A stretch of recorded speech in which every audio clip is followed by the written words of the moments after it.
Olá, amigo ligado no programa Brasil Consciência. Estamos começando mais uma edição e no programa de hoje vamos falar sobre um centro de pesquisa muito importante para o Brasil e para o mundo. Eu estou falando do CTI, o Centro de Tecnologia da Informação Renato Acher, que fica em Campinas e que trabalha em diversas áreas, mas que tem uma atuação muito significativa, muito importante na área de modelagem 3D para a medicina. Nós vamos falar sobre isso ao longo do programa, você vai entender direitinho como é que eles fazem para ajudar pessoas que estão precisando de procedimentos muito específicos de cirurgia. Já foram mais de 5.000 procedimentos realizados em todo o país com a ajuda dos pesquisadores lá de Campinas. Para ajudar a gente a entender essa situação, nós temos aqui a presença do nosso amigo Solon, que já colaborou conosco em outras edições, sempre emprestando a experiência dele. Solon, pesquisador do INPE, do laboratório, do LABAC, Laboratório de Computação Aplicada e Matemática, e que vai nos ajudar aí a fazer perguntas para os colegas lá de Campinas. Muito bem, o CTI, um centro de pesquisa que foi inaugurado em 1982, tem uma atuação diversificada, uma atuação que é importante para a saúde, mas atua em diversas áreas. Vamos conversar com o novo presidente, fresquinho, recém-eleito, o novo diretor, melhor dizendo, da instituição, para saber um pouco mais sobre o que eles fazem lá. Acompanhe no VT. O CTI foi criado na época da Lei da Informática, né, para ajudar a desenvolver essa área no Brasil e também um pouco fiscalizar isso no país, na questão das importações. Inclusive não foi um começo tão favorável assim, porque a gente era visto como os fiscais, né, dessa área no Brasil. O CTI foi se desenvolvendo, foi evoluindo, algumas áreas deixaram a gente deixou de atuar, então nós fomos para a área de software, área de automação industrial, área de instrumentação, isso foi evoluindo, e hoje onde nós estamos é a área de robótica, a robótica já existia também nessa época, robótica, testes de software, desenvolvimento de softwares específicos, a área de manufatura aditiva ou impressão 3D como é conhecida, e aí com vários focos na sociedade, como a saúde, por exemplo, como a própria indústria, né? O carro-chefe na área da saúde é a área que eu coordenei até hoje, a área de tecnologias 3D para a saúde. Nós temos uma vertente muito forte para aplicações, inclusive com projetos com o Ministério da Saúde, que foram sendo desenvolvidos há vários anos. A aplicação ela é uma aplicação consistente, é um projeto piloto de grandes proporções até, e a gente quer aumentar isso mais, escalar mais.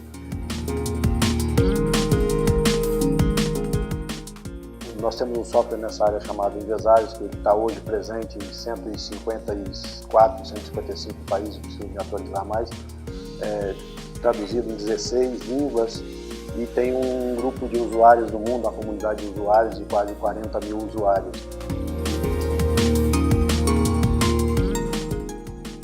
Em 97 nós adquirimos uma primeira impressora 3D, essa primeira impressora 3D funciona até hoje, e ela foi, então, a gente foi buscando parcerias com hospitais e com o próprio Sistema Único de Saúde, depois virou um parceiro nosso. E eu diria que em 2000, 2002 nós começamos então a desenvolver software para essa área, porque a gente viu que tinha uma demanda, os custos eram altíssimos, a gente sabia que não seria possível cada hospital brasileiro ter uma licença de um software que custa milhares de euros. Então a gente começou a desenvolver, hoje a gente é referência no mundo nessa área, permite, numa cadeia de valores seguinte, fazer muitas outras coisas para se ter uma solução melhor para uma cirurgia, tanto virtual quanto física, usando a impressão 3D para isso, né? Então esse eu diria que é um caminho bem trilhado e bem consolidado aqui na instituição. Com a biofabricação, a gente quer no futuro não colocar mais plástico e metal nas pessoas, a gente quer colocar tecido originário das próprias células dela. Mas qual é a vantagem disso? A vantagem é que a impressão 3D ela te dá a possibilidade de criar geometrias muito complexas, estruturas leves, estruturas muito robustas, então isso faz com que a customização ou especialização de uma peça para um paciente, que todo mundo tem uma anatomia diferente, seja muito adequada. Então isso vai poder ser mostrado, né, nesse programa de uma forma muito, muito legal e muito ilustrativa o que nós fazemos realmente nos hospitais com esse trabalho. Bom, nós vamos direto aí para o nosso link lá com Campinas, diretamente do CTI. Estão lá o Isaac e o Ayrton, o Isaac Maia, pesquisador lá do CTI, o Ayrton também, que estão nos atendendo neste programa diretamente lá do CTI, via webconferência. O que vocês podem falar para quem está em casa do que é essa indústria 4.0, essa medicina 4.0, para a qual vocês estão focados a trabalhar e atender, Isaac e Ayrton? Bom, a indústria 4.0 basicamente dizer, a última palavra em tecnologias aí, né, de integração de todos os sistemas, né, para poder criar uma produção inteligente de produtos, né, no qual você vai ter um controle extremamente grande, né, de todos os processos, né, e obviamente aí o domínio das máquinas, né, sobre a parte, vamos dizer, mais artesanal de hoje, né. É uma revolução que está ocorrendo, a gente não sabe aonde que vai acabar isso, né, se é que um dia vai acabar, mas o fato é que vai realmente fazer uma mudança drástica na economia, no social, né, na indústria, né, e também na saúde, né, porque já se antevê um impacto disso grande na área de saúde, né. Então, esse é o ponto, nós temos que correr atrás disso, que já está muita coisa avançada no exterior. Então, principalmente o CTI, que é um Centro de Tecnologia da Informação, tem uma vocação natural, né, para trabalhar com essa área de indústria 4.0, né. Então, basicamente, essa é a visão do diretor do CTI, que nós realmente precisamos correr atrás, fazer todo o esforço da instituição, para que a gente, se não todas dominar as tecnologias habilitadoras, né, tem várias tecnologias habilitadoras dos 4.0, pelo menos algumas delas, né. Então, talvez também o teu interesse, né, a nossa preocupação é internacionalizar cada vez mais a instituição, né, porque nós vamos ter que fazer um grande trabalho de cooperação internacional para que nós possamos de alguma maneira, participar ativamente no desenvolvimento dessa tecnologia. Isaac, Ayrton, mas ajuda a gente aí que é leigo, que não conhece bem essa expressão. Qual que é um exemplo de indústria 4.0 que muda tudo em relação ao que a gente conhece hoje, uma indústria convencional, que tem uma sede numa cidade, com seus trabalhadores chegando às 8 da manhã e saindo às 18 da tarde? Bom, eu acho que se você for no YouTube, lá tem várias indústrias, né, que você não vê pessoas trabalhando. Então, são verdadeiros locais onde você vê só as máquinas, tudo funcionando, operacionalizando, e ao mínimo de pessoas, né? Então, tudo computadorizado, tudo verificado. A parte, por exemplo, as próprias máquinas aprendem a fazer as funções que anteriormente é feita pelos humanos, né? E, obviamente, é um grande controle maior da produção, diminuição de custos, né? E isso tem um impacto muito grande na economia, né? Porque, do ponto de vista que quem não acompanhar isso, realmente, eu acho que não vai poder competir industrialmente, né? E, então, do ponto de vista dos trabalhadores, né, vai ter que haver realmente uma reeducação, né, do ponto de vista do que vai de pegar essas oportunidades, né. Então, acho que a parte de educação vai impactar muito forte no sentido de você poder acompanhar e participar dessa evolução contínua da indústria 4.0. Legal, bacana. E esse trabalho todo do CTI, no atendimento a pacientes com lesões, usando a tecnologia de modelagem 3D, começou, na verdade, no desenvolvimento de um software que hoje é usado em mais de 150 países no mundo. O software é disponibilizado pelo CTI de forma gratuita e leva o nome do Brasil, do Instituto, inclusive, como um dos grandes vanguardistas dessa área em todo o planeta. Vamos acompanhar no VT que software é esse e como que ele funciona. Basicamente ele é voltado para a área de impressão 3D, né? Ele foi criado para isso. E a ideia do software é você carregar imagens médicas e você conseguir selecionar regiões anatômicas de interesse. ou lesões também, e depois você conseguir exportá-los para outros softwares, né, de processamento de dados geométricos, ou para impressão 3D, né, no caso. Ele recebe imagens de tomografia computadorizada e também de ressonância magnética. Além dele ser gratuito, ele é open source, né? Ou seja, ele é código aberto. Qualquer pessoa que tenha o interesse de estudar o software ou ajudar a gente a implementar algum recurso novo, pode fazer. E além disso, a gente hoje tem cerca de 39 mil usuários e a gente sempre recebe e-mails de todo mundo, né, dos 4 cantos do mundo, e a gente, de acordo com isso, a gente tenta melhorar as funcionalidades do software, né. Quando o exame é feito, basicamente a pessoa é fatiada virtualmente, né, tanto na ressonância magnética quanto na tomografia. E cada fatia dessas virtual é correspondente a uma imagem. Então o software ele empilha essas imagens e dá ferramentas para o usuário realizar o que a gente chama de segmentação, que seria você, na imagem, selecionar uma região de interesse, ou um órgão de interesse, você isolar somente aquele órgão da imagem, como se fosse um Photoshop, e aí você dá a possibilidade de gerar uma malha, o que a gente chama de um modelo tridimensional, que é o que os equipamentos ou outros softwares eles interpretam, né? A gente trabalha em parceria com o pessoal lá da USP de Ribeirão Preto, que basicamente eles utilizaram a base do Invesalhos para realizar o que a gente chama de neuronavegação, né?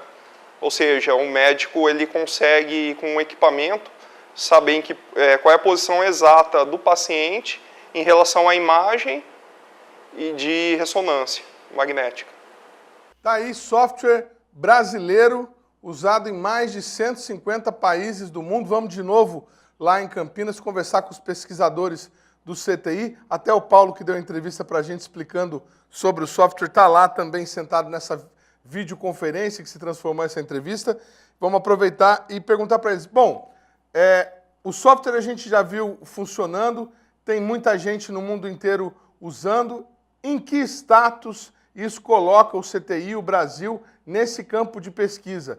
Pelo que vocês me disseram aí, além de vanguardista, a gente é protagonista no mundo todo nessa tecnologia.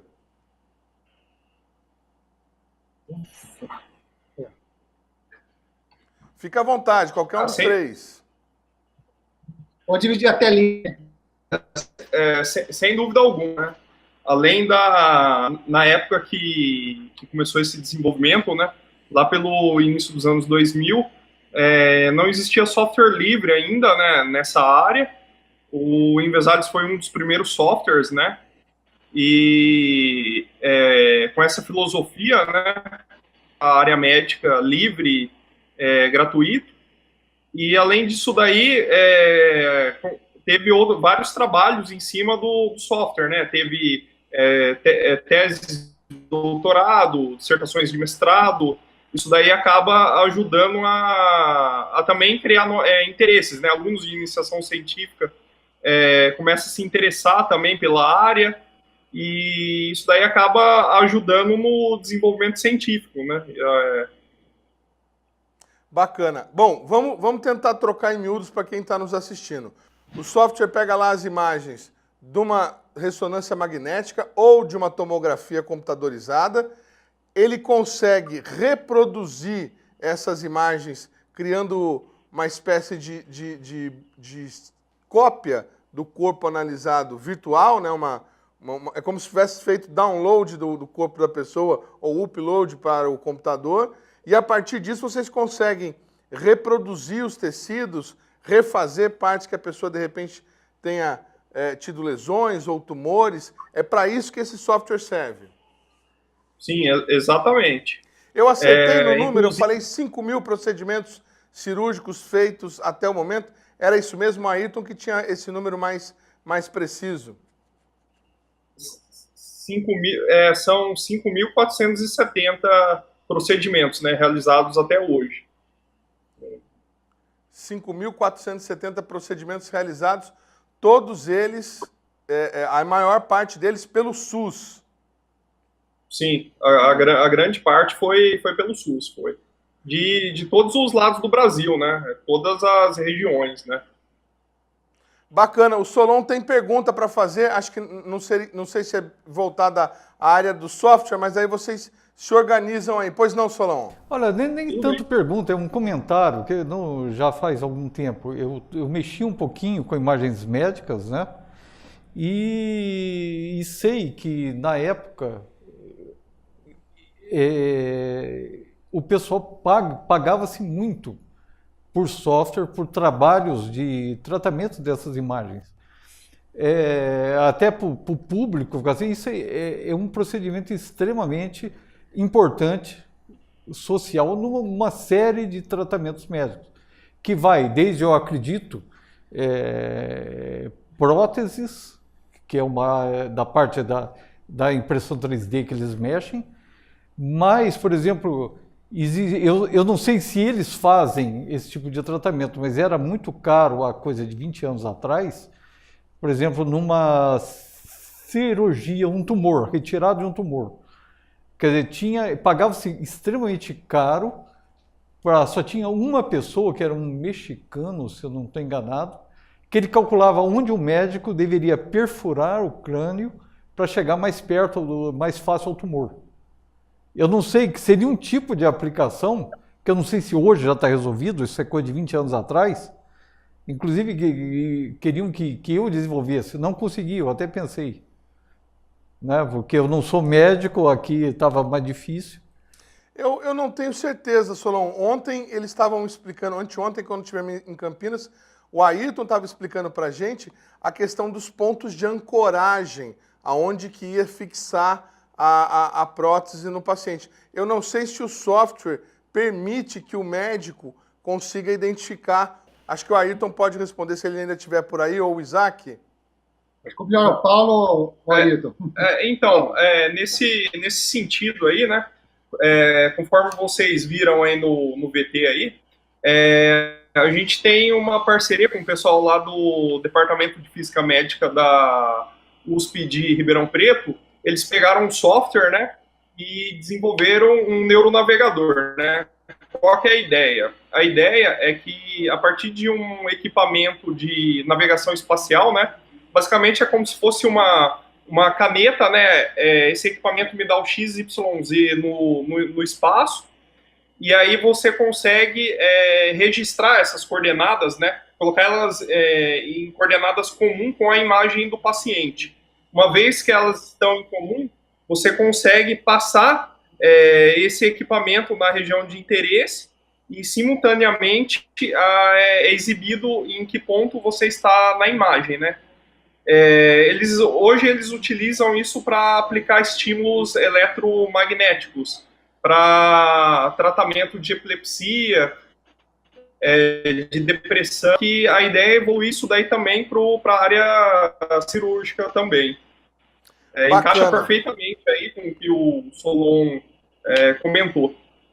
A gente vai continuar falando dessa tecnologia inovadora brasileira que ajuda milhares de pessoas, mais de 5.000 pacientes na rede pública pelo SUS, já foram operados usando modelagem 3D no Brasil, daqui a pouquinho, depois do intervalo. Não saia daí.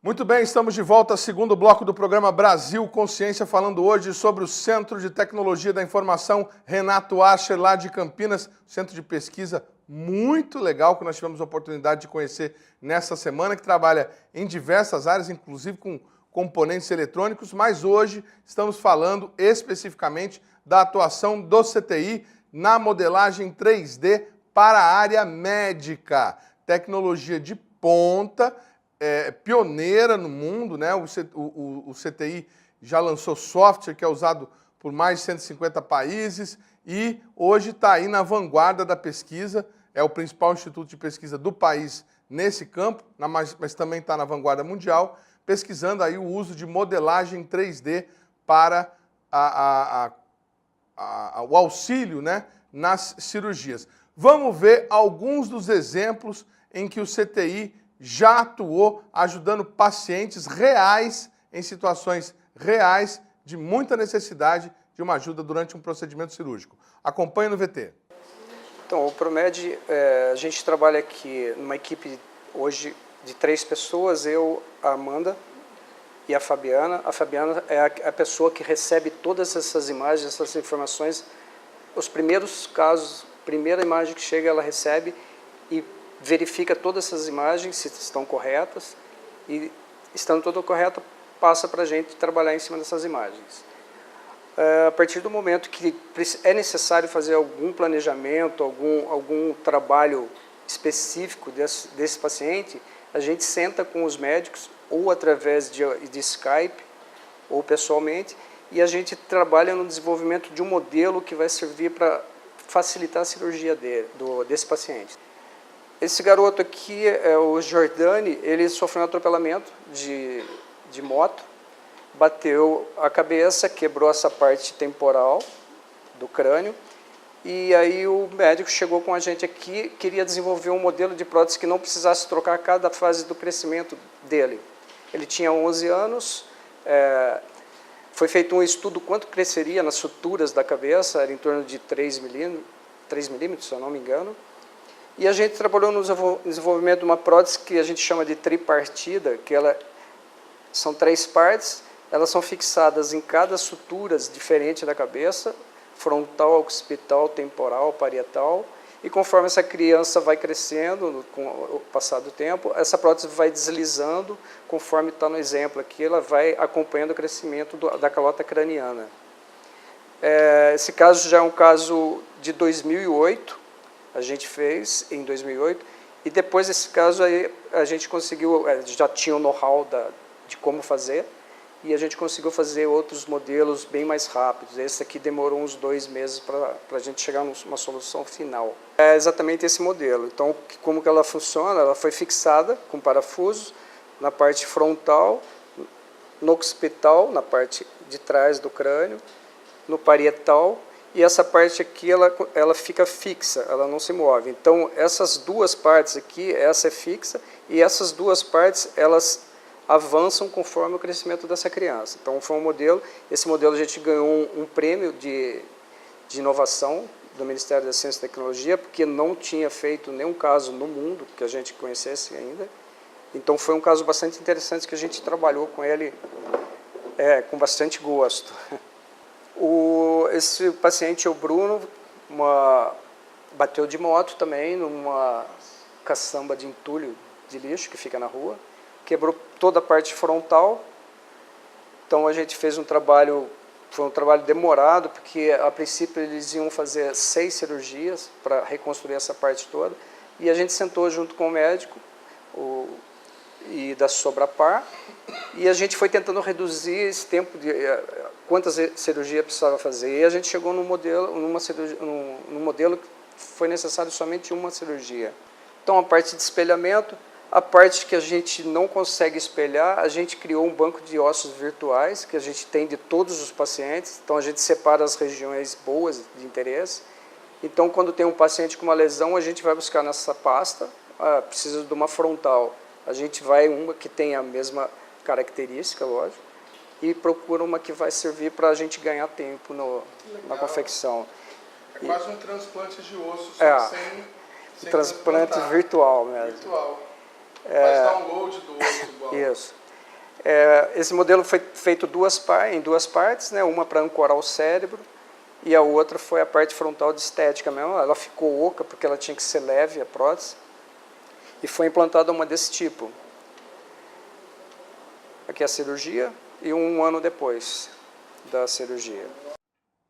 Muito bacana. A gente tinha vários outros exemplos de procedimentos em que o CTI colaborou com a medicina nacional, com os pacientes, diminuiu, minimizou aí o sofrimento das pessoas. Não mostramos todos, até por uma questão de tempo, e outra, porque algumas imagens eram deveras chocantes, né? procuramos aí mostrar aquilo que o bom senso nos permitiria para que você pudesse assistir e saber exatamente o quanto qual a dimensão do trabalho desses pesquisadores. Bom, o Solon tem uma pergunta a fazer lá para o Ayrton em Campinas. O Ayrton já nos ouve, pois não, Solon? Olha, eu acho que a minha grande dúvida já se esclareceu um pouquinho, né? Que vocês têm parceiros, que era a minha questão, né? Quer dizer, como que em São José chega no hospital um paciente com uma série de problemas, como eles sabem de vocês, esse trabalho é divulgado pelo Brasil inteiro, como seria já a demanda de vocês dão conta de tudo que parece o suficientemente, em função do que, eventualmente, de uma estimativa do que acontece. Quer dizer, você já tem uma fração, tem excesso de demanda, tem falta de demanda. E depois tem uma série de perguntas, até técnicas, que eu vou evitar. A importância social do trabalho de vocês é espantosa. Mais um pouquinho ele está aí para ser paciente, viu, Ayrton? Então, esse primeiro contato, na realidade, são feitos de várias formas. Através de congressos, palestras e mesmo convites que a gente acaba recebendo para dar treinamento ou alguma sugestão em faculdades ou universidades. E também na página do CTI a gente tem um site, tem um link, né, do CTI, onde que a gente tem o nosso laboratório, promed.com.br, que qualquer pessoa pode entrar e pegar todas as informações de como fazer o primeiro contato, mandar as primeiras imagens. Todas essas informações vão ser disponibilizadas para essa pessoa. Eu queria também salientar, para deixar claro, que, tipo assim, hoje a gente não faz a prótese que é para ser implantada no paciente, tá? Todo o nosso trabalho é um trabalho de pesquisa e são casos reais, são implantados, mas todo esse trabalho é discutido o médico com o comitê de ética do hospital. Então, esses casos servem de pesquisas para a gente validar futuramente que a gente possa trabalhar com planos de saúde e, de repente, fornecer próteses através de um protocolo criado pela gente com a Anvisa. Então, esse é o nosso trabalho específico de como acontece isso. Juntando a dúvida do Solon, que também é a minha, né? Eu fico imaginando aí, vocês fizeram até hoje, é um número bastante significativo, mais de 5 mil procedimentos. Só que se a gente pegar o número de pessoas, o número de pacientes que precisaria de uma ajuda dessas, como vocês têm a condição de oferecer, acredito que a gente tenha uma fila muito maior, né? Na cabeça de um leigo como eu, assim, fica naquela dúvida, poxa, por que não está isso já institucionalizado dentro do SUS? Já não tem uma fila aí com os hospitais de todo o país, de pessoas que precisam minimizar esse sofrimento? Porque imaginar o caso daquele segundo rapaz que você demonstrou, ia precisar de 6 cirurgias. Vocês conseguiram reduzir o sofrimento dele para passar por uma. Isso aí vale, é uma pesquisa, é um trabalho que não tem preço, né? Você dá esse conforto, essa condição melhor para a vida das pessoas. E já aproveitando que você citou, né, quer dizer, isso tudo não acontece ainda, não podemos nem dizer que é uma questão de falta de vontade política, não acontece ainda, porque ainda tem que, de certa forma, certificar essa técnica que vocês estão desenvolvendo. É isso? Quais são os trâmites, Ayrton, para que esse procedimento possa ser reconhecido? Tá. A dificuldade hoje é maior porque o nosso trabalho é feito, são peças personalizadas para cada paciente. E hoje a Anvisa, é lógico, você tem que criar um protocolo para isso, porque as indústrias hoje vendem prótese PMG. Então, tipo assim, elas não são a prótese ideal para o paciente. E quando você está trabalhando especificamente com um paciente que tem uma anatomia diferente da outra, você tem que conseguir explicar e montar esse protocolo para que seja facilitado futuramente e a Anvisa entender melhor como que deve proceder durante esse período todo, desde da consulta até a cirurgia final, por exemplo. Hoje a gente atende quase 200 hospitais no Brasil. E é uma quantidade bem grande, 200 hospitais, e a gente recebe cada vez mais hospitais. A gente tem um mapeamento desses hospitais, cada região do Brasil que a gente atende muito Nordeste, muito Norte do Brasil. Então, assim, a gente está disponível para essas pessoas trabalharem. O que é bom ficar claro é que a gente não... Porque tem muitas pessoas que ligam para a gente, vocês fazem a prótese e tal, não tem custo. Todo trabalho nosso não tem custo nenhum, é tudo gratuito, e só que a gente precisa de um contato com o médico. A gente não tem contato, faz contato nenhum com o paciente, mesmo porque questão de ética, a gente não é da área de saúde, é da área de tecnologia da informação, de engenharia. Então, esse primeiro contato tem que ser com o médico. Apesar dos pacientes ligarem para a gente explica, você tem que pedir para o médico entrar em contato, porque fica mais profissional você tratando com o médico direto do que a gente tentar falar com o paciente e ele achar que a gente vai resolver o problema dele. A gente está aqui para ajudar a parceria com os médicos. Então, eles trazem o problema e a gente tenta dar uma solução para que seja uma cirurgia mais facilitada, como você falou, com redução de custo e redução de recuperação do paciente, que é muito importante, para ele voltar a sociabilizar, né? Voltar a alguma atividade. Vamos torcer, né, Solon, para não ter nenhum tipo de lobby aí das empresas que vendem prótese PMG para evitar que o CTI consiga disseminar essa tecnologia tão importante. Tem pergunta, Solon? Uma coisa que eu fico me perguntando, eu até esclarecer para o público, até essa preocupação que vocês colocam.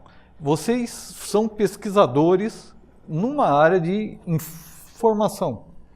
Agora, eu não consigo ver, talvez por limitação minha, como o trabalho de vocês sendo feito pelo setor privado no Brasil.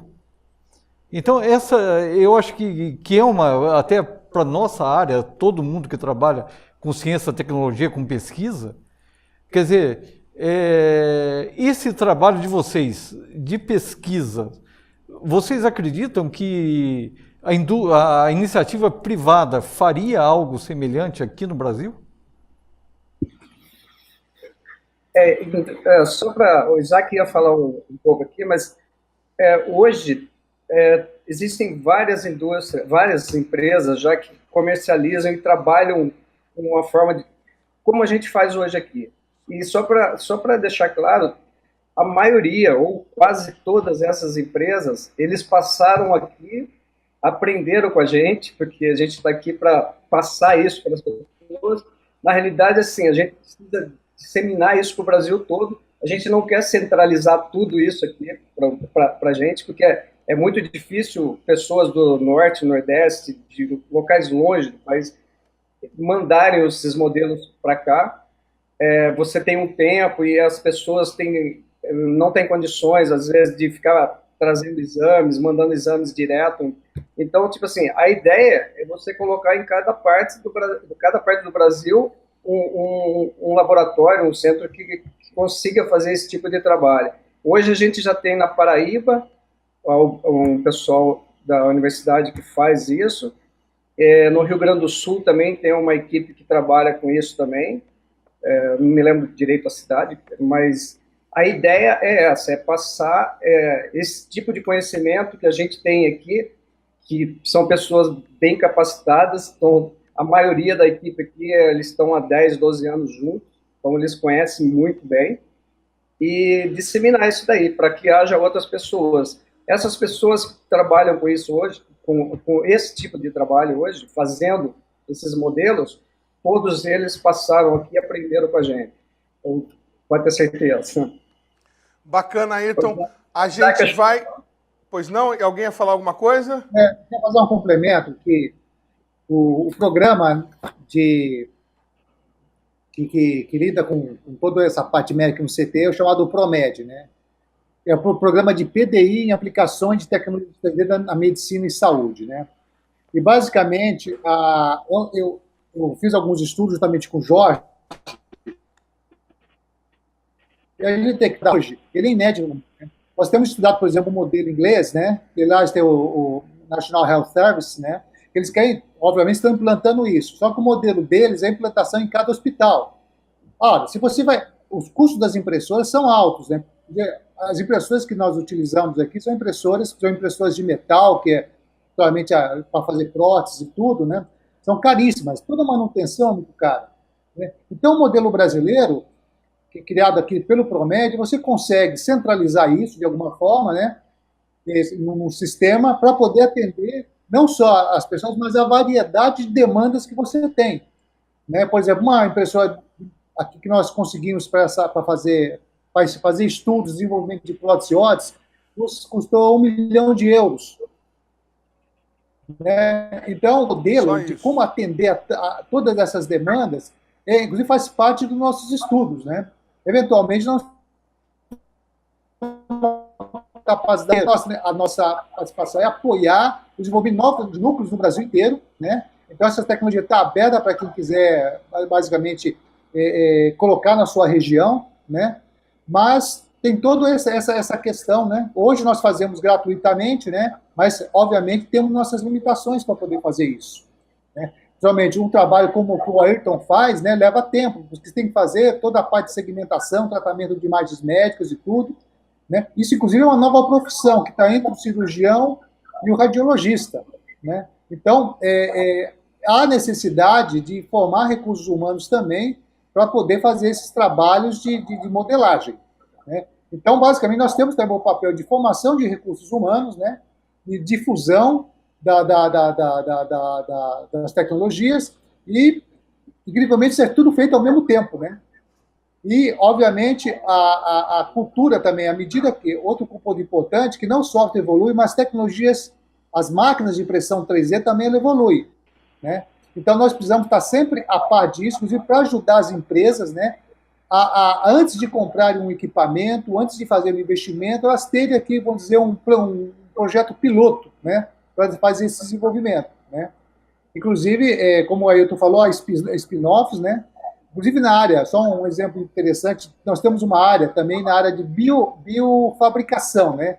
Essa área, basicamente, é para você imprimir órgãos, né? Imprimir substitutos humanos, né? Com as células da própria pessoa, né? Então, obviamente, o nosso trabalho aqui é essencialmente de TI. Nesse trabalho, nós temos já uma spin-off de uma pesquisadora Janaína Denozek, né? Que ela fez uma plataforma, está trabalhando, né, agora não só no CTI, mas agora nessa spin-off, de uma plataforma computacional para simulação multiscala de sistemas biológicos. Então, tudo isso está crescendo. Então, nós somos um centro de pesquisa, a gente tenta atender o que nós temos mais a relação com a comunidade, por exemplo, de cirurgiões, é ter dados, né, para que a gente poder trabalhar. Então, essa gratuidade que a gente faz por atendendo casos, né, exatamente para a gente poder ter a participação desses cirurgiões e estar provendo dados para a gente poder trabalhar com o nosso recurso de engenharia, né? Então, basicamente, é isso. Então, eu acho importante destacar, né, que há uma demanda enorme, né, para que na área de pesquisa a gente possa contribuir, né, para as empresas, né, e também para os hospitais. Legal, obrigado ao Isaac aí pela contribuição. Nós vamos para um rápido intervalo e, na sequência, O Ayrton vai contar para a gente uma história interessante, viu, Solon? Tem uma parceria, um médico lá do Nordeste que atende a população ribeirinha que tem o trabalho deles, eles acabam dormindo dentro do barco e o motor do barco, muitas vezes, pega o cabelo da pessoa e arranca ali pele, orelha. Então, o CTI também tem uma atuação com esse parceiro. É interessante para a gente ver que eles estão aí atendendo gente dos mais diversos locais, mais longínquos locais. É um rápido intervalo, a gente vai rapidinho e já volta. Não sai daí.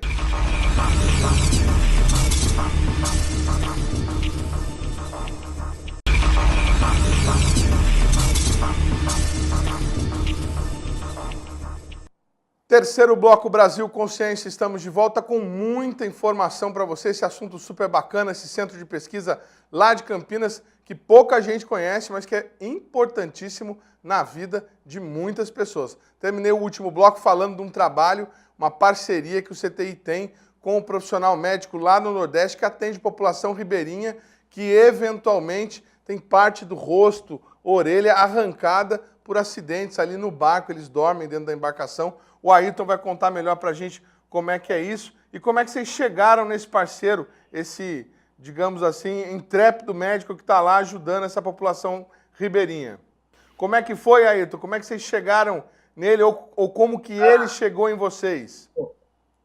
Então, ele acabou nos conhecendo aqui através de outros amigos médicos da área dele, que foi indicado. E a gente começou a fazer um trabalho de calota craniana, aí como ele atende um hospital nessa região, ele trouxe alguns casos, na realidade tem milhares de casos, né, que acontecem. Milhares. E ele selecionou 100 casos e trouxe para a gente fazer esses 100 casos de pesquisa para ver como que ficava os modelos de guias que a gente ia fabricar para ele, para poder fazer essa cirurgia.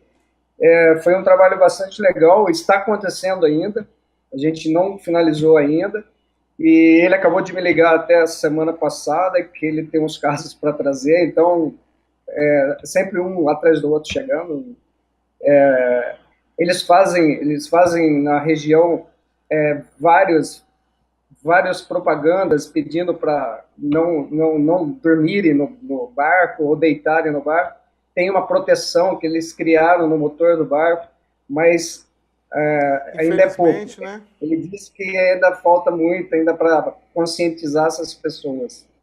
Mas foi mais ou menos por aí. Olha que coisa, né? Quer dizer, é um trabalho que a gente vê, é de formiguinha, né?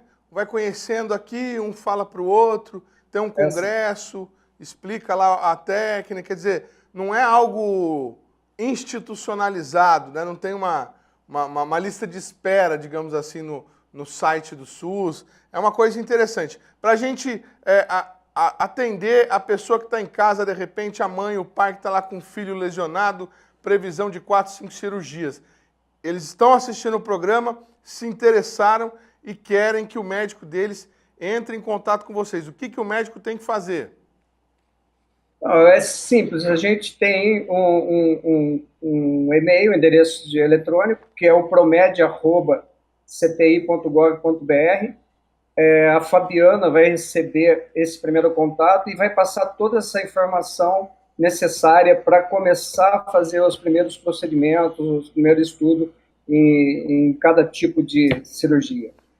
Agora, é importante salientar que o profissional médico vai ter que disponibilizar lá na cidade dele, não sei exatamente de onde ele vai estar falando, vai ter que disponibilizar ou tomografia computadorizada ou ressonância magnética, né? Sem esses dois, vocês não conseguem fazer. Não dá para trazer um raio-x, ou dá? Não, raio-x não, porque é uma imagem 2D. A gente precisa dessa imagem da tomografia, da TC mesmo, porque o software ele abre em 3 imagens e acaba criando esse volume na 4ª janela, um volume tridimensional. Então, o ideal é a tomografia e tem que ser, de preferência, dentro de um protocolo que a gente vai passar para o médico ou para o radiologista fazer o exame, a aquisição do exame dentro desse protocolo. que são fatias de 1 milímetro de espessura e espaçamento, para ficar com um modelo fiel ao paciente. A gente tem que ter essa fidelidade para não dar erro, não correr risco de erro.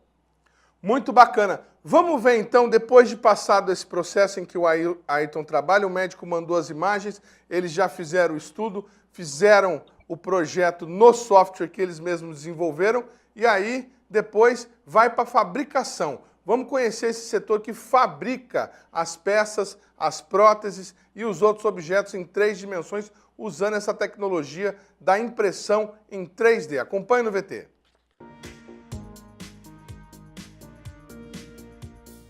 Então, aqui nós estamos no laboratório de processo de manufatura aditiva que hoje integra o núcleo de tecnologias tridimensionais do CTI Renato Arce. Então, hoje nós temos aqui diversas tecnologias que integram esses processos de fabricação por manufatura aditiva ou, mais popularmente conhecido, processo de impressão 3D. Então, dentro desses conjuntos de tecnologias, existem várias técnicas hoje. Cada uma delas é caracterizada pela forma da matéria-prima, ou seja, que se encontra esses materiais, e o agente que processa essas matérias-primas. Nós temos aqui, por exemplo, uma tecnologia baseada em processos de fabricação, onde você tem o material na forma de filamento, né? Então uma técnica onde você tem um fio de termoplástico e esse filamento ele é extrudado, como no caso aqui, ó, acabou de finalizar, né, esse modelo, como no caso desse modelo que foi construído, né, com um termoplástico. No caso aqui, um termoplástico que suporta temperaturas acima de 150 graus e que pode ser aplicado em diversas áreas ou diversos produtos, né, exatamente para cumprir, né, esse modelo de fabricação por manufatura aditiva. Já no caso aqui à frente, nós temos uma tecnologia baseada em materiais na forma de resina, né, uma resina que ela vem desses cartuchos, né? No caso aqui, um modelo desse, né, onde eu tenho aqui a cartucho, a resina, né, encapsulada. E esses materiais, eles são depositados sobre essa plataforma a partir de um conjunto de cabeças tipo jato de tinta, onde você vai então depositando camada a camada e um flash de luz no espectro do ultravioleta vai estruturando essa resina, ou seja, vai deixando ela rígida. Então ela passa do estado na forma líquida para um estado sólido a partir dessa emissão de luz UV. Então, nessa área aqui, por exemplo, nós temos tecnologias baseadas no leito de construção, onde a matéria-prima está na forma de pó. Então eu tenho, no caso aqui, deixa eu mostrar essa técnica aqui. Então aqui no caso, eu tenho esse leito que vai sendo depositado a matéria-prima, no caso que está nesses containers em pó. E aqui eu tenho uma fonte de laser que incide perpendicular a essa superfície do pó. Então esse laser varrendo através de um jogo de espelhos que reflete o feixe sobre a superfície de pó, ele vai processando essa matéria-prima e vai estruturando então o material a cada camada.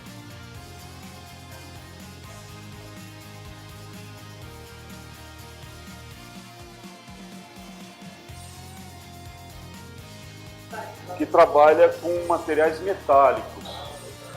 Então aqui eu posso ter o material na forma de pó também, né? Só que é um material que você pode ter ligas de aço, titânio, cromo cobalto, são materiais de alta performance que você pode aplicar em soluções de engenharia já para uma manufatura direta.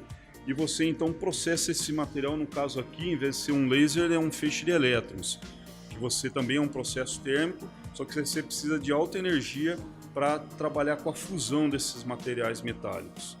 Então essa é uma tecnologia hoje considerada top, né, a fronteira, né, dessa área de manufatura aditiva ou impressão 3D, porque você trabalha com materiais de alta performance e materiais de engenharia. Então isso é aplicado hoje em várias áreas do conhecimento e o foco maior nosso aqui é essa área de saúde, trabalhando com modelos para planejamento cirúrgico ou desenvolvimento de próteses, né, personalizadas. Então você ter aqui um dispositivo que pode ser hoje implantado diretamente, por se tratar de um material biocompatível, né, um material que tem essa característica para ser implantado direto. E no Brasil hoje, isso ainda, dentro dessa concepção de uso dessas tecnologias, não é homologado pela Anvisa, mas que a gente busca essa homologação através desses estudos de casos em pesquisa que a gente vem trabalhando aqui no CTI.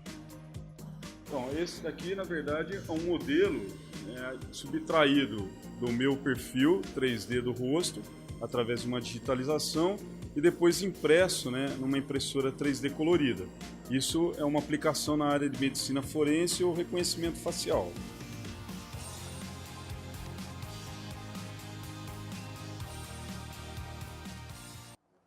Muito bacana lá o laboratório do CTI, isso ainda apenas um dos laboratórios que eles têm por lá e para quem acha que dá para fazer em casa ou ter na sua empresa, uma impressora daquelas ali custa para lá de €1 milhão, viu, gente? Não dá para fazer assim, não dá para comprar assim, para fazer aquela peça para o seu Sim Caxambó que você não encontra em oficina nenhuma. Pode mandar fazer aí com vocês, não?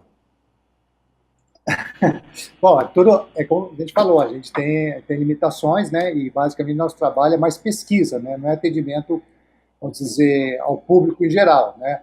Então tudo, por exemplo, todos os protocolos está previsto que é para o atendimento é para atender um projeto de pesquisa, né? Então, por exemplo, o pesquisador, por exemplo, tem um caso no hospital público lá, ele coloca isso, né, que é para servir como pesquisa. Agora, obviamente, nosso trabalho, nós temos um trabalho com o Ministério da Saúde, né, desde 2009, que o objetivo é esse, como ampliar isso, né, para criar uma política pública, né, que incorpore essas tecnologias de uma maneira nacional, né. E aí eu acho que a prioridade, por exemplo, nós tivemos notícia de que o Ministério da Saúde, né, basicamente o Departamento de Ciência e Tecnologia vai colocar a indústria a saúde 4.0 como uma prioridade deles. Então ele está juntando a fome com a vontade de comer, né? Então acho que é muito auspicioso, né, o fato de que a gente espera, mesmo com as dificuldades de 2009, ter um amplo apoio do Ministério da Saúde, do Ministério da Ciência e Tecnologia, para a gente realmente colocar isso no Brasil inteiro, né, a serviço dessa grande população que necessita de uma cirurgia de qualidade, né.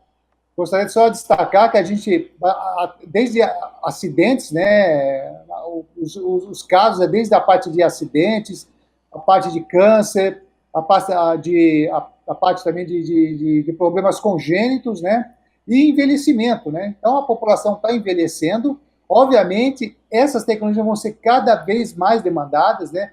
Não só para a questão cirúrgica também, mas para a questão de reabilitação e tecnologia assistiva. Então, dá para fazer um trabalho todo coordenado, né? Todo personalizado para um único paciente, já pensando em todas as necessidades que ele vai ter, né?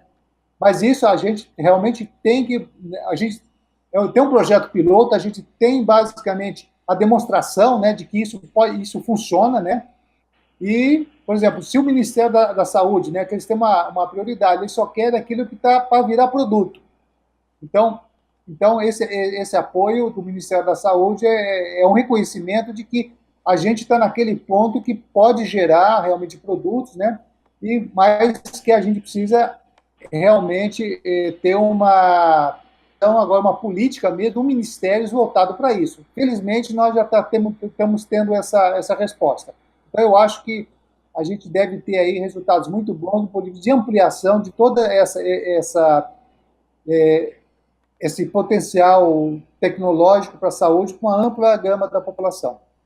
Legal, Isaac. Bom, eu não entendo nada, né, de saúde pública, então não vou aqui arriscar fazer qualquer tipo de crítica, porque a gente correria o risco de dizer uma grande bobagem, né?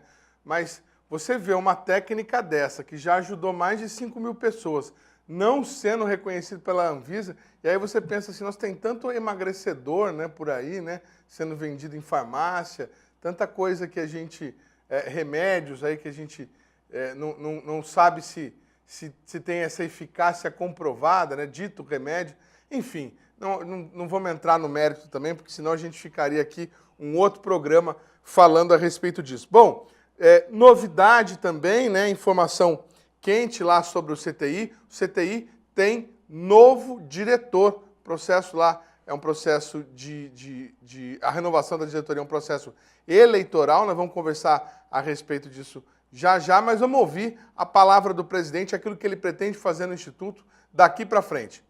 Acompanhe. Na gestão nova, a gente está começando a gestão a partir do final desse mês, né? Eu fui escolhido como diretor do CTI, e o nosso propósito é ter um CTI que tenha uma vertente mais próxima da indústria avançada, da indústria 4.0, e também da área da saúde. Então, não dispersar tanto, mas a gente tem um norte institucional que seria mais a área da indústria de saúde, né? Que já é muito grande, incorporando as tecnologias básicas, que são muito parecidas, né? Tecnologias básicas para a saúde e para a indústria são muito parecidas, por exemplo, como a inteligência artificial, a robótica autônoma, que ela serve para os dois lados, a própria segurança da informação e várias outras tecnologias. Nós estamos agora iniciando uma parceria com a Fiocruz, no Rio. Nós temos uma parceria que está sendo trabalhada com o Parque Tecnológico de São José dos Campos. O São José dos Campos vai criar uma área de saúde lá e a gente foi procurado para fazer uma colaboração. Está aí o depoimento do novo diretor do CTI, Jorge Vicente Lopes da Silva. Foi eleito recentemente, vou até pedir para os colegas lá do CTI explicar como é que é a eleição de um diretor no CTI. Vocês se reúnem entre vocês mesmo e votam em quem vai assumir a diretoria? Não, na verdade não há uma participação direta do servidor do CTI. O processo é o seguinte, quando vencer o mandato de um diretor, o Conselho Técnico Científico da instituição envia um aviso para o Ministério da Ciência e Tecnologia que monta um comitê de busca. O ministro nomeia um comitê de busca que vai coordenar todo esse trabalho de escolha de novo diretor. Então, eles fazem a divulgação, né, para o Brasil inteiro, chamando os candidatos, né, que querem ser diretores do CTI, e depois eles fazem a parte de seleção, né, de uma lista tríplice, que depois é enviada ao ministro da Ciência e Tecnologia para que ele escolha, entre aqueles 3 candidatos, o novo diretor. Bacana, bacana. E o mandato começa efetivamente em janeiro? Não, basicamente já começou. Ele vai ter a posse hoje, a posse dele vai ser agora dia 29. Né? O Diário Oficial anunciou dia 10 de dezembro, e ele já está fazendo as assinaturas, já está, né, assumiu já o cargo, mas a posse oficial dele é no dia 29 agora de dezembro, e vai ter uma cerimônia aqui com a presença do ministro Kassab, aqui no CTI, do dia 29 agora. Nós estamos gravando esse programa, gente, dia 21 de dezembro. Por isso nós estamos falando em tempo futuro. Solon tem uma pergunta, Solon? Não, eu só gostaria de saber, porque eu trabalho aqui no INPE, que também tem um processo muito próximo. Uma perguntinha, os funcionários, os pesquisadores do CTI participam de alguma forma do comitê de busca? Não. Não? Não há participação nenhuma. Infelizmente, né? Esperemos que o novo governo continue os comitês de buscas, porque pelo que se fala, o novo governo, para as universidades, vai ser nomeação direta do ministro. Sem lista. O comitê de buscas ainda é melhor, mesmo que nós, pesquisadores funcionários, não participemos. Muito legal. Bom, quero agradecer imensamente aí ao Isaac Maia, ao Paulo Henrique Amorim e também ao Ayrton Moreira, os 3 que estiveram conosco aí lá no nosso link com o CTI em Campinas. Agradecer ao novo diretor do CTI também, que nos permitiu a visita aí ao longo da semana. Agradecer a todo mundo que nos ajudou. Agradecer também ao Solon, que participou aqui, ajudando a gente a esclarecer e entender. E obrigado pelo trabalho que vocês realizam, viu? Olha, não é porque eu estou falando com vocês agora, não. Fiquei imensamente feliz de saber que aqui no Brasil a gente tem uma pesquisa dessa, que ajuda as pessoas dessa maneira, de forma gratuita. Esperamos, né, que a Anvisa reconheça, homologue, catalogue, faça o que for possível para que o procedimento que vocês estão desenvolvendo chegue cada vez mais a mais pessoas. Obrigado, viu, pessoal? Nós que agradecemos. Obrigado a vocês. Vocês que nos assistem pela TVT em todo o país e você que nos acompanha aqui pelo canal Plural, esse foi mais um Brasil Consciência. Trouxemos hoje a história, o desenvolvimento, o trabalho desse importante centro de pesquisa lá de Campinas. Daqui a uma semana, mais um programa inédito para vocês. Antes da gente ir embora, Renata Belzunces, nossa economista do Diese, com mais uma reflexão para você. Um abraço, tchau! No último dia 18 de dezembro de 2018, mais um capítulo da novela da compra da Embraer pela Boeing teve início. Nesse capítulo é uma cartada final em que as duas companhias fazem um comunicado, mais uma vez um comunicado conjunto, em que os termos da negociação são novamente tratados em público e é anunciado que basta a decisão do governo para que a concretização ocorra.